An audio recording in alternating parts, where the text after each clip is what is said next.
LTA Movie Club, Repo the Genetic Opera. Let's do this. Wow, I can breathe in this thing.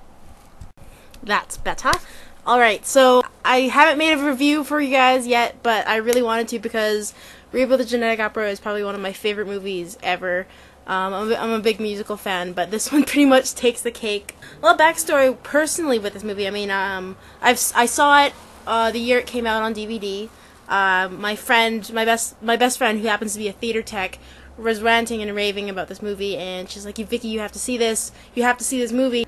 Okay, fine. I watched it. We got a little smashed at her parents' basement, and we watched it, and I've never looked back. If you haven't seen this movie, you're in for a treat. Please watch it. It's great. As far as like cast goes, seriously star-studded. I mean, you have Alexa Vega, who is the girl from Spy Kids, if you remember that. She's kind of all grown up, and wait till you see her sing. And who else we got? Paul Sorvino, who is one of those actors that you always kind of saw and knew him, and it was like, oh, it's that guy, but you never knew his name. It's Paul Sorvino. Trust me, you'll know it when you see the movie. And of course, Anthony Stewart Head, who most Wheatonites know as Giles from Buffy, and you know, it's Anthony Stewart Head. He's just fantastic. Along with, I mean, Sarah Brightman. I mean, if it's an opera and it's big, I mean, Sarah Brightman's probably one of the bigger names in opera, so it's really cool seeing her and singing.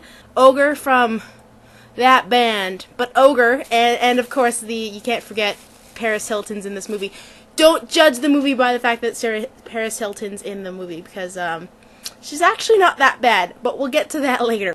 Alright, so how do I sum up this movie without really spoiling? I mean, basically it takes place in this kind of futuristic world where there's like this huge pandemic of organ failure. People are dying everywhere, and then this tissue company named GeneCo saves everybody by like loaning out parts, basically, and people are living. But then it all comes at a price where if you can't afford the surgery, you can get the part, but then you'll owe them, and if you don't pay them, basically they take back your organs. They repossess them using Repo Man, the title thing. So it could get kind of gruesome, and it does. Definitely, this movie is not for the weak stomach. It gets kind of gory. I mean, it's kind of fake gory, but then at the same time, it's really, really real. So be prepared for that.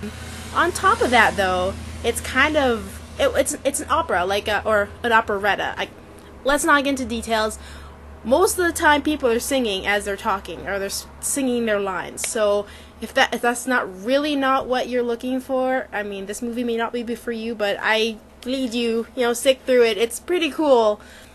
And yeah, through this Repo Man thing, I mean, Alexa Vega plays Shiloh Wallace, who has this incurable disease, and she's being taken care of by her doctor dad, who is, in his secret life, at night, a Repo Man himself, which is kind of creepy, because, he's a doctor saving lives, and he's just taking them by repossessing organs. Anyway, it gets really messed up, but I mean, these are from the guys that made Saw, so you get really good storylines, and then gore, so how about that? Okay, so let's get into the meat and potatoes of this movie, which is the music. Obviously, the songs play a huge part. It is a rock opera. People are singing their lines. So yeah, there's a lot of songs in this movie, like a lot. As in 64. That's the most songs, apparently, composed into one film, which I'm not sure the validity of that, but still, I mean, that's nothing to shake your stick at. So, and they even cut some songs. Like, there's 3 songs apparently like 3 songs that didn't get onto the film, which was like, whoa, that's a lot. But it's all great. I mean, everyone's singing great. I mean, we have the grave robber, who I'd like to mention. He's not a main cast member, but he is. Whoa, who is he? He's actually one of the writers. Terrence Zednick? Dunjnik? Terrence? Anyway, he plays the grave robber in the movie. Oh, he has such a fantastic voice. Anyway. But yeah, like, everyone's just such a fantastic performance. I mean, Alexa Vega, I mean, if you've seen the second Spy Kids movie, I know I'm reaching back, but she did sing a little in that movie, and I always thought she was kind of good, but she's fantastic in this movie. Of course, Anthony Stewart Head sings. He's so fantastic. I mean, I always knew he could sing, because Giles has a lovely voice, so there's that. So yeah, the Grave Robbers definitely a highlight. Alexa Vega, Anthony Stewart Head, and surprisingly, Paris Hilton has a couple songs slash parts, and she's actually not that bad. No, I'm just saying. But yeah, they're really fun songs, and they're like stuck in your head. Like, oh geez, off the top of my head, the Thankless Job song that the Repo Man slash Anthony Stewart Head's character sings, like it's a thankless job, but someone's got to do it. As when he's talking about his Repo manliness, and oh geez, it's just a fun time with the soundtrack. Another interesting film technique that they use is like this cool comic book montage where it's like a comic book with like subtitles and comic book style drawings that kind of explain little side stories, like the backstory of Nathan slash Repo Man and Shiloh, what happened to her mother, the backstory of Roddy Largo, the big bad in the movie, the backstory of Blind Meg, which is Sarah Brightman's character.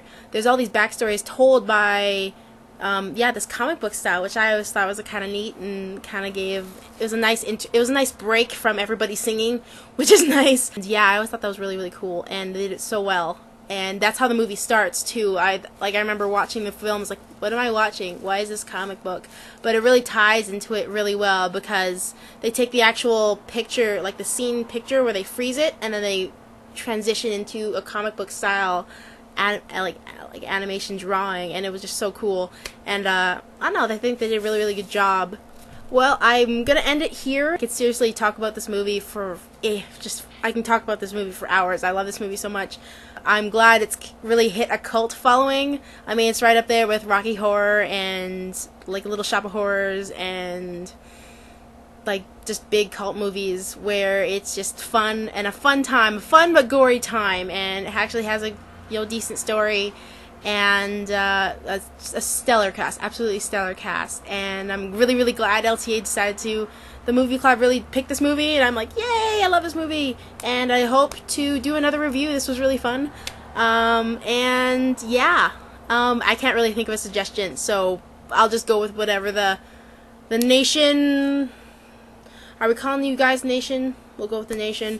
Whatever the movie club decides next, hope it's something cool. I'd love to do Rocky Horror. How about a suggestion for that? I love musicals, so Rocky Horror, the original one. And yeah, we'll go with that. Have a good one.